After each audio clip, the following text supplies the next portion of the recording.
میرے آقا فرماتے ہیں آمنہ کے لال آپ نے بڑی خوبصورت بات ارشاد فرمایا جب کوئی بندہ کسی پہ ظلم کرتا ہے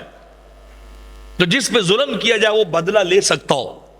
وہ معاملے کو برابر بھی کر سکتا ہو یا اس کو زیادہ نقصان دے سکتا ہو،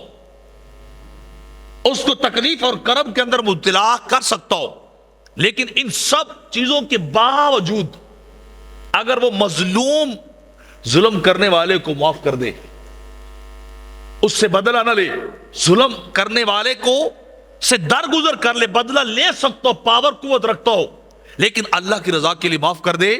میرے آقا فرماتے ہیں ادھر وہ بندے کو معاف کرتا جاتا ہے، ادھر اللہ اس کے درجے بلند کرتا جاتا ہے، اس کے درجے بلند کر دیتا ہے۔ جو بدلہ لینے پہ قادر ہو لیکن پھر بھی معاف کر دے، جو معاملہ بیلنس کرنے پہ قدرت اور قوت رکھتا ہو لیکن وہ اللہ کی رضا کے لیے معاف کر دے، تو اللہ اس کے درجے کو بلند کرتا ہے اور پسند کرتا ہے۔ یہ بندہ میرا محبوب بندہ ہے، یہ چاہتا تو برابری کر سکتا تھا، یہ چاہتا تو بدلہ لے سکتا تھا، یہ چاہتا تو اس کو نقصان پہنچا سکتا تھا، لیکن اس بندے نے اس جیسا برا عمل نہیں کیا، اس نے اعلیٰ ظرفی کا مظاہرہ کیا، اللہ کے لیے معاف کر دیا ہے۔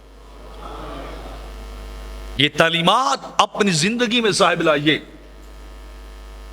یہ ایٹیچوڈ، یہ اخلاقیات،